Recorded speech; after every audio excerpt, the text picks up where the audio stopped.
Hey guys, what's up? Before we start this episode, I just want to show off me playing in the Gecko Chamber, winning some gems off screen. Just wanted to let you all know this is one of 3 opponents you could go against if you're playing in the Gecko Chamber. It's a humanoid fish here. There's one other one that you'll see later on, but I just want to show this off. So let's go ahead with that, start the episode.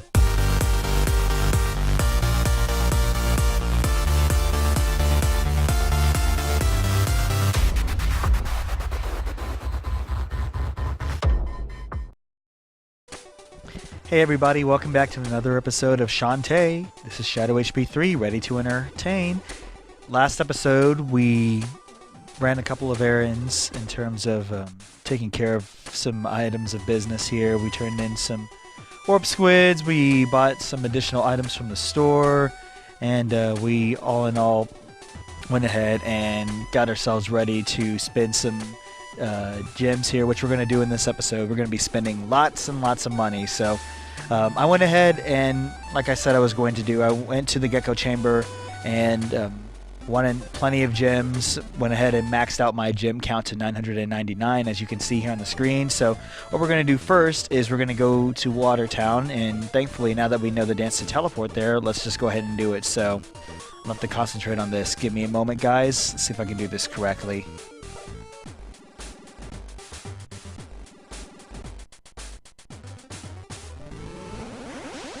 I think I did. Oh, I think I did the wrong dance. Yeah, I did the wrong dance. I did it. I did the dance to Scuttletown. Let me double check. I should know better by now. Hold on. It's down, up, left, right, BA. Okay.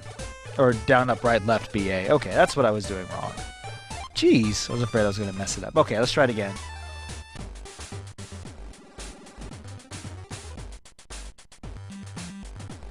All right, we got it. So now we'll go to Watertown for real.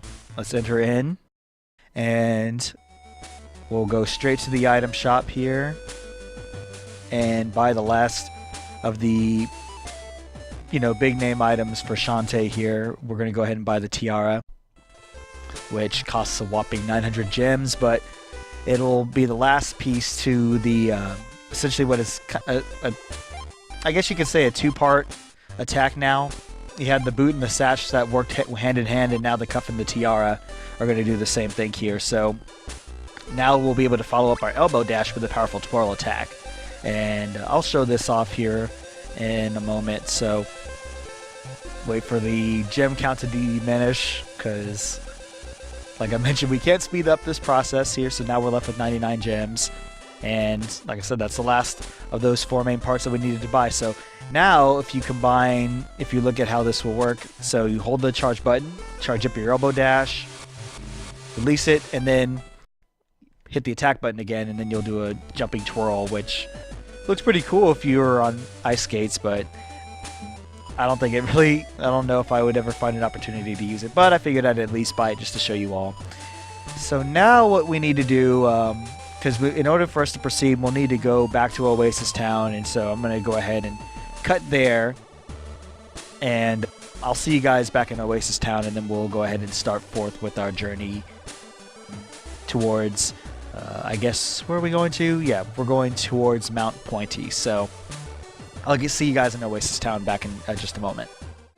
Okay, before we get back on with the episode, I just wanted to show you all the other opponent you could go against here inside the Gecko Chamber. Looks like we have a blue gecko in a cloak, and I would argue that he makes the funniest expressions when he wins, and even when he loses. I think his loss expression is very funny, but just wanted to show that off to you guys. So let's go ahead and we'll get back on track as we're now in Oasis Town. Alrighty guys, here we are back in Oasis Town, and something I forgot to actually do in the previous episode that I should have done before I cut the video was we have enough baby warp squids to turn into where we can teleport back here whenever we feel like it. So ideally I could have saved a lot of time if I wanted to. And while I was at it, I decided to go ahead and win some more gems along the way, because we're going to need at least 500 gems. Obviously, as you can tell, I went beyond that, but we're going to need at least 500 gems, because there's something else that's very special that I will want to show you guys here.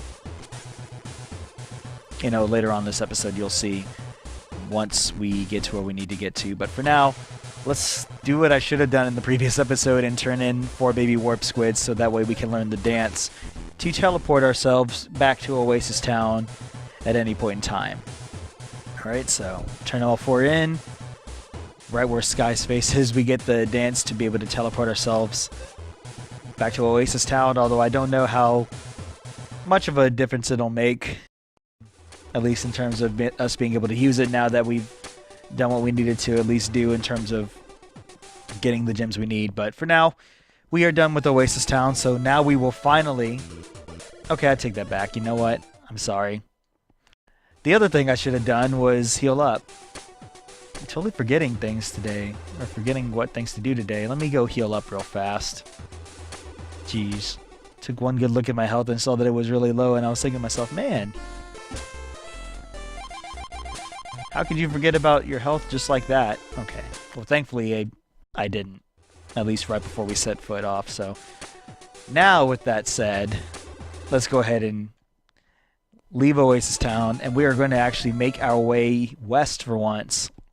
A new area. So, here we are in the Mud Bog. This is a area has these creatures here. They don't really have a name. They're just called, like, Mud Bog creatures. And they're a little bit weird in that there's male and female forms. And apparently the female forms hang out in groups, and they also hover over the and the walls here too, which I find weird. But yeah, this is kind of weird in that we're gonna need to use the elephant here for one item, and then there'll be another item that we'll need to use, or one of the animals for later. But for now, if you take out that wall, it'll reveal a ladder which you can climb down into this cave. We take out these bats. Now, we come across a pit that obviously we cannot, by any stretch right now at the moment, get across unless we use the float muffins, which we bought a while back. So we'll select the float muffins here and then use it right here. And now if you walk, you can't run across, but you just, you know, push forward, you'll bounce off from falling off, or keep yourself from falling off of the pit. And you see Shantae just kind of shaking crazily here. But yeah, there's a heart holder on this other side here that you can get. Now, I would try to go back and bounce across, but I'm afraid that I think my bounce item's gonna, or my float muffin's gonna run out. So I'm just gonna go ahead just to be. Hold on. Thought I selected it right. Okay.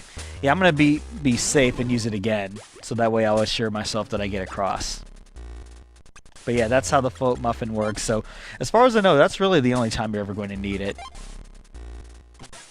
But yeah, there's the heart holder right there. And then we'll just make our way through the rest of the mud bog. It's not a huge area to get through. I don't remember if there's any places where the monkey comes across, but the cool thing about these mud bog creatures is you can actually, you know, because they leap so high, you can run underneath them by the time they get down, which is very convenient because you don't have to worry about spending a whole lot of time on them. And now that we've got a pretty good boatload of gems to last for right now, I shouldn't really worry about trying to attack these enemies so much. Okay. Alright, so we do need to turn into the monkey, I forgot. Yeah, there's that mud bog creature. Those are apparently females. They have such a pretty decent range too, I might add, so wouldn't want to mess with them too much. Is there anything down here? I never really went down here. I usually go up. Okay. No, not really. Alright. Yeah. Unfortunately, yeah, that was a really... those creatures are placed in such a weird place to where you can't really attack without taking any damage. But in any case, get through here just before, or just as night falls. So now we're in the Eagle Wasteland, which is going to be home to these Eagle Warriors, which can be annoying. I usually don't deal with them because they have this really weird, crazy multi-jab attack. So I die. Let me transform back into the monkey again. I mean monkey. Well, you know what? Let's, for fun. Okay. Yeah, but you get a chance to see the ram attack of the elephant. Or, yeah, the ram attack of the elephant and of this Eagle Warrior, which they're just a pain to deal with, so don't be like me and try to go after them. I just wanted to have a little bit of fun there. Alright, let's try to get through again without falling. Alright, there we go. That's what I was trying to do before and I completely failed. Alright, actually I think here at this point we need the spider to climb up the wall, so let's go ahead and transform into the spider and we'll be able to climb up our way through this wall. Come back so I don't really like touch anything. Come down this other side. I think we're okay here for now, as far as I know. Oh geez, I did not get a good leap from there, but go through this side and we're going to be in a unique town here as well. This is Bandit Town. And this is kind of a weird name for a town. You see all these different residents here, and some of them have some interesting things to say here. Let me see. There's one person who says something funny. Okay, this person talks about the legendary flying pyramid. Okay. Oh, okay. Well, that may be a clue for a place where we need to go in the future here. Let's see. Says about the... Okay, so he tells us about the warp squids there. We already know that. Okay, we already know about the storm puff. There's the rusty gullet. It's a building that we will need to go to eventually to further the story. Here's a room that we're going to stop here in just a moment called Advanced Genies. I'll talk about that in a moment, but of course you have your save room and then you have the warp squid hut as well, which controls are so sensitive today. I did not mean to go in here, not to mention that we don't even have enough warp squids to turn in, but I was going to try to talk to this guy. What do you have to say? Yep, the rusty gullet is a hangout for bandits. You should check it out. Okay. No, I was thinking somebody had something funny to say. Okay. Twinkle Palace, top of the mountain. Okay, I thought one of these guys had something funny to say, but I can't recall. But anyways, let me just show off the town shop real fast. Here. This, is a place where, of course, you can buy different items. The only thing to note here is the items here are much more expensive than quite a few of them are anyway, like the vials are. A lot of them are fairly more, a little more expensive than, compared to, say, in Shuttle Town or Water Town or Oasis Town. So you may want to try to you probably should avoid buying items from there if you want to. And then, of course, you have your bathhouse, because every single town we know has to have a bathhouse so we can recover. And I forget, and at least now I have a means to somewhat save myself now that I have that twirl attack I can follow up with here. But alright, I think that should cover everything that there is to see here in Bandit Town. So let's go ahead. First off, we're going to go to this room, the room that says Advanced Genies. Now, do you guys recall back at the very beginning I said that playing this game on the Game Boy Advance has some benefits? One, the colors are brighter compared to if you play this on the Game Boy Color, but if you talk to this person, she'll say this. She says, like, I see that you're a very advanced hero. Want to hear a secret for 500 gems? So, let's go ahead and we'll say yes. And she's like, here's the secret. Down, up, up. Use this dance to turn the tables on your foes. So, she basically now has given us a special, unique transformation now. So, take a look at this. If we transform, now we can transform into a Tinkerbat. And it looks so funny when it's running in place like that. But yeah, this is the Tinkerbat form. This is exclusive to Shantae and can only be accessed only if you're playing the game on the Game Boy Advance. Otherwise, if you talk to her, she will just say, you're not advanced enough. So there's that means. Otherwise, you'd have to play this game in debug mode in order to be able to access the Tinkerbat form. Which, I mean, of course, you're just kind of breaking the game at this point. But this is basically a game-breaking form. You have the ability to... You have an attacking power of the elephant. You have a cutlass that you can use to slash. You can... I mean, you won't be able to see it here, but you can climb on... climb on walls. I mean, so basically it's the combination of the monkey, the elephant, and the spider in one. And I'll show it off a couple of times, but it's very, just so you know, of course, it's going to be very convenient because it'll save you a lot of time for having to do multiple transformations at once. So we may use it once we go back out of Bandit Town. But for now, let's go to the Rusty Gullet. And we see here we're inside a special saloon-like place. There's a piano. Bunch of characters in the background, although they're not moving. That's kind of odd. But let's talk to this person here who looks pretty familiar here. Looks like it's the Guardian Genie, but who knows? Oh, a genie.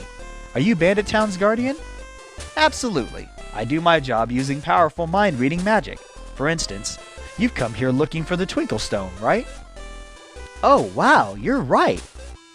Well, you're in luck, sweetie. I can get you into the Twinkle Palace with no problem at all. Just meet me there in a little bit, will you? Meet me there in a little bit, will you? I wasn't expecting that. What luck! I'll be there, thanks. Also, you should try cutting your hair short sometime. It would look awfully cute in a bob. Ho ho ho! Hee hee! I'll think about it. Bye now. So yeah, so now at least we know she obviously knows how to get to the entrance to Twinkle Palace, but I must say she looks very familiar, like somebody we've seen before already. But in any case, we're not going to worry about it too much. So let's exit Bandit Town. We go ahead and take advantage of the ability of the Tinkerbat here while we're at it. So let me go ahead and transform, so we can at least show off the ability here. I can't get over this running motion. It's so cool. Yeah. Come a little closer. Fortunately, the Tinkerbat doesn't quite have the capabilities of running here. But yeah, you see that? So now we can climb down walls. We can scale walls. So we don't have to worry about using the transforming at any other point in time to be able to do this. No! Okay. The only thing I guess I wasn't aware of is the fact that you can't necessarily climb up right away, but in any case, what we're going to need to do is we're going to need to climb up here to continue on. So, let's see if I can get this Eagle Warrior here. Now, normally I would use the particular item I'm thinking of here. The name escapes me, but the item that allows you to attack from a distance here. Okay, well I cannot think of the item for goodness sakes. But as we take all these multi-hit slashes to the face, we're just going to go ahead and kind of skip our way through. And now we find ourselves finally at Mount Pointy, where it looks pretty cold, so the idea that Roddy Tops asked us if we had any warm clothes certainly, makes sense considering where we are. Now we have a couple of unique enemies there. You just saw it's supposed to be an ice werewolf, although you don't see it here, but at nighttime they can turn into a werewolf. And then the other enemy that's present here is this ice tortoise. I'm gonna at least see if maybe I can take it out just for fun. But yeah. But what we're gonna have to do is we're gonna need to make our way up here. And see, look at this. You can even climb up walls here as well with the Tinkerbat. Even this, I mean, I would have never guessed this would be a wall, but I mean it is, so I don't have to worry about staying on the ground. I mean, this would be a tough place where I would have to use the monkey to try to climb up, but thankfully I don't have to worry about it because I have the Tinkerbat here. And then eventually we'll get up to, the most highest point. I think we're where we need to be, so I'll go ahead and transform back into Shantae herself, and then we'll meet up with the genie right here. She also turns a different color here if you're here at nighttime, but she turns green, oddly enough, but I don't know why. Anyway, hello, what did you say your name was? My name? Who cares? Now sit still while I do my thing. Oh, she doesn't even want to let us know who she is, even though we actually told her who we are, but she gets the way open to us, so thanks. That was a piece of cake. I better get in and out of here before I freeze to death. Hey, there you go. She turns green like she's a zombie or something of that nature. Yeah, we wouldn't want that. Tee-hee.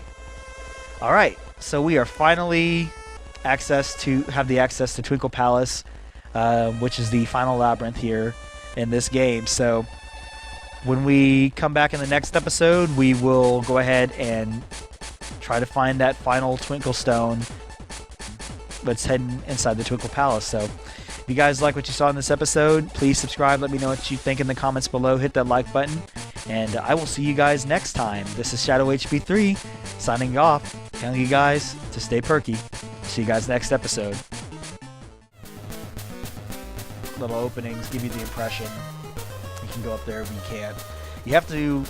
Oh, jeez. I did not mean to climb up out.